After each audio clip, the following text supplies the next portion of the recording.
Hi everybody, welcome to lecture 15.2, Enduring Traditions. Well, legend has it that the earliest ruling dynasty in China was the Xia Dynasty. A dynasty is a term that means ruling family. Now, supposedly, a man named Yu tried to control the mighty Huanghe River by digging a series of canals and trenches to prevent flooding. We learned during our last lecture that the Huanghe River is prone to frequent flooding, often killing people as a result of those inundations of water. The Huanghe has been called the River of Sorrow because of its flooding. Well, supposedly, Yu tirelessly worked to stop the flooding and was successful. And it is said that the Huanghe did not flood again for 1,600 years following his efforts. Yu is going to gain the right to take power, and he established the mythical Xia Dynasty. This myth is important in China's history in that it conveys an emphasis on the Chinese value of hard work and being rewarded for one's efforts. It also indicates a belief in something I will be talking about today called the dynastic cycle, the right to rule called the mandate of heaven. But more on that later in the lecture. There aren't any traces of the Xia dynasty, so who knows if it actually existed. However, we do have evidence of many other early civilizations in China. Early civilizations in China, like in many other parts of the world, emerged along rivers and river valleys. Rivers are perfect places for civilizations to emerge because they provide a major source of irrigation and often fertile soil.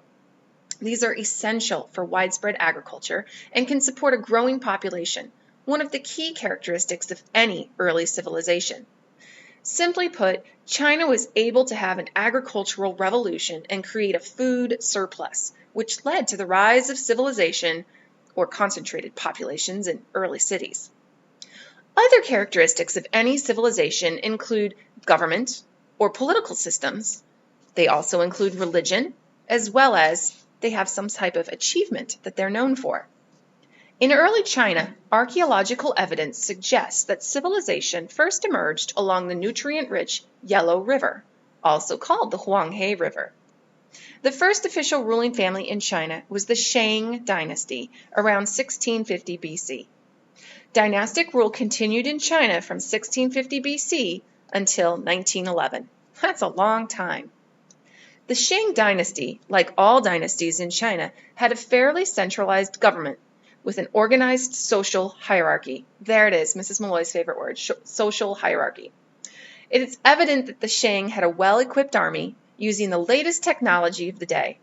And it's also clear that the early dynasties, like the Shang, had complex belief systems. And I'll be talking about some of those today as well.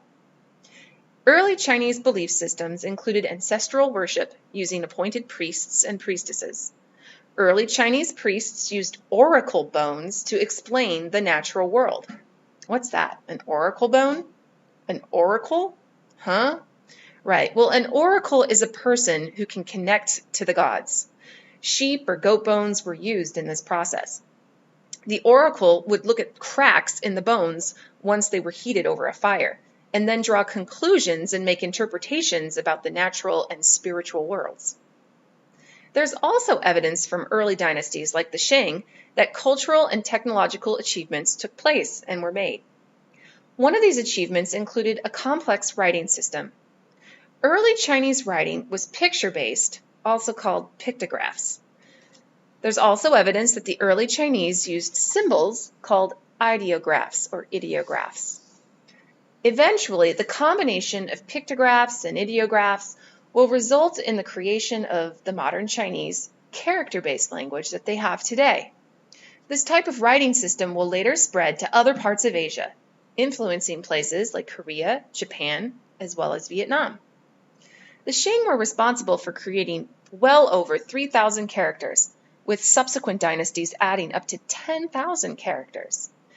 Young Chinese scholars were required to memorize these complex characters. Other advances by the Shang include achievements in astronomy and the mapping of the stars, which helped Shang scientists to create a calendar. This calendar was used to assist with farming, allowing farmers to gauge when they could plant and then harvest crops. Complex metalwork was done by these advanced craftspeople. These people worked with bronze to make cooking pots, vases, as well as weaponry. It is clear that the early civilizations in China were complex in nature, and it's indicated by the artifacts that they've left behind. One of the greatest legacies from early China included their system of rule that lasted for thousands of years. We discussed earlier in the lecture how ancient China was ruled by powerful families called dynasties. Generation after generation of families ruled. These families would claim a special right to rule called the mandate of heaven. This basically is a type of divine right to rule, meaning you get your authority or right to rule directly from God or the gods. The mandate of heaven was part of a whole system of rule in China called the dynastic cycle. If you look at the picture of the dynastic cycle, you can see how this system continued throughout history, repeating itself over and over again, and perhaps responsible for the widespread belief in revolution or change, which has played an integral role in Chinese history. A new dynasty would then claim the mandate of heaven and would agree to protect the people they ruled. Often this new dynasty would make promises to the people. Perhaps they would restore peace after a period of war or uncertainty. And how do you get people to follow you? You can't simply claim divine right to rule. No one would buy into that normally. So what can you offer people? Well, most likely you simply had to make sure that you promised your people you wouldn't be like the former leaders, People will eat that up, especially if the former leader was viewed negatively because of some type of natural disaster or other event. So what did the ancient Chinese offer their people? Well, most likely land. Land was redistributed to peasants, or redistributed. After gaining the support of the masses, the dynasty would establish a system of officials to help them run their government. The new government would repair roads, bridges, and the general infrastructure of the nation. They would also build canals and irrigation systems, enabling the peasants to produce a stable food supply. And a stable food supply means a growing population. But after several generations of rule, dynasties entered the next phase, aging dynasties. See, forgive the cliche, but to all good things must come an end. Pretty soon, the dynasty and its power would weaken. Perhaps corrupt officials began siphoning off government funds to benefit themselves.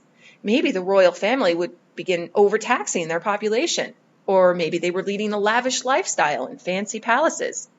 And maybe, just maybe, the rulers would be living it up while general population, they had less and less. That's bound to make people upset. Maybe the roads, canals, and system of tax collection would fall into disrepair. People are going to begin getting fairly upset, and soon they will demand a change. The peasants would start to rebel. Perhaps disgruntled peasants would attack government officials and engage in riots. Add to that perhaps a natural disaster, perhaps like a flood, an earthquake, a drought, or even a famine. And of course, whether justified or not, the old leadership is going to get blamed for these problems. And pretty soon, a new dynasty will step up to the plate and claim the mandate of heaven.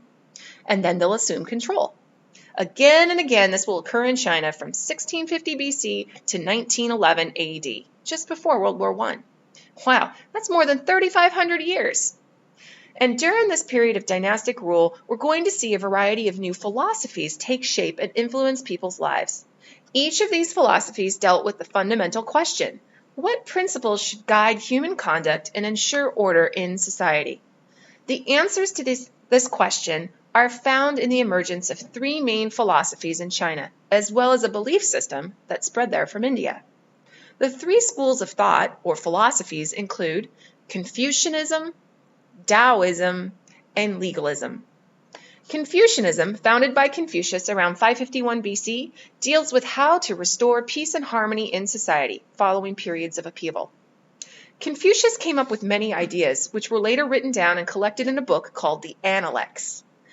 Confucius taught that there are 5 relationships in society that must be respected or followed in order to ensure peace and harmony. These relationships include, number 1, the relationship between a ruler and those that he rules. So the ruler and the ruled. Number 2, relationship between a father or parent and the son or the children. Number 3, the relationship between an older brother and a younger brother. So basically, older siblings to younger siblings. And number 4, relationship between a husband and a wife. And finally, the relationship between friends or people in general. Confucius taught that in all but the last relationship, the first person had authority over the second person. Confucius said that there were mutual responsibilities for each person in this relationship, and respecting these responsibilities would promote a more orderly and peaceful society. These weren't necessarily uneven relationships. Confucius was not advocating that the ruler could mistreat his people, nor was he saying that a father could mistreat his wife and children. Rather, it was a relationship based on mutual respect and understanding. Under Confucian thought, children must obey their parents and do what is asked of them. This is also known by the term filial piety. Write that down. Confucius believed that the greater good of society was more important than individual rights. Confucius also stressed the need to work hard and educate oneself. The second school of thought that emerged in China was Taoism. Taoism is also written with a T, and it looks like Taoism, but it's Taoism. You can write it either way. Taoism was a philosophy created by Lao Tzu. Like Confucius, Lao Tzu was also searching for order and stability in society. However, instead of focusing on a code of behavior between people as Confucius had, Lao Tzu emphasized an individual's relationship with nature. He wrote out his teachings, which are contained in a book called The Way of Virtue. Taoists believe one must live in harmony with nature. Tao means the way. Taoists disagree with Confucius, and they believe that setting up defined rules in society is unnatural and that it disturbs the natural order of things. The best form of government, according to Lao Tzu, was one with the fewest rules and laws. Many early Taoists were scientists or astronomers making progress in these fields. Taoism stresses the power of nature over the individual. The yin and yang symbol represent the male and female forces of nature that are thought to balance each other out. Yin is the female force, representing passivity and earthy nature. Yang is the male force, representing active and heavenly features. Both forces balance each other in nature, providing stability. Taoists frequently worship spirits in nature and can be regarded as animist in nature. The third philosophy to emerge in China was legalism. Legalism, if you simply look at its name, implies laws, and you are right to see that connection. Legalism was based on the idea that society would only stay in order if strict laws were in place, and then enforced using the threat of punishments. One of the earliest known legalists was Han Faizhe. Faizhe completely rejected Confucian ideas. He believed that people were naturally self-interested or selfish and were only interested in their own wants or desires. The only way to create order in society was to have strict laws and the constant threat of severe punishments if those laws were broken.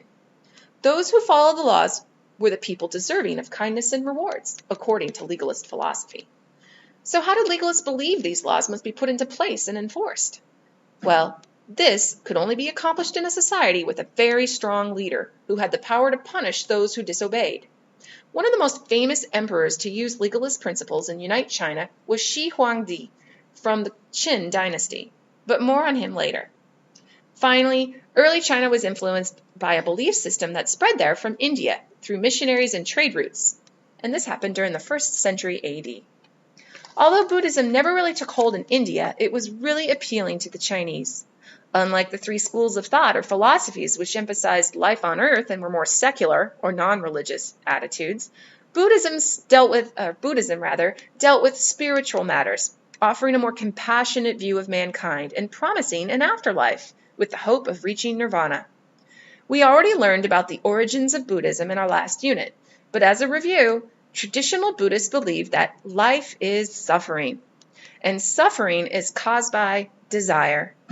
The only way to alleviate suffering is to eliminate or get rid of desire.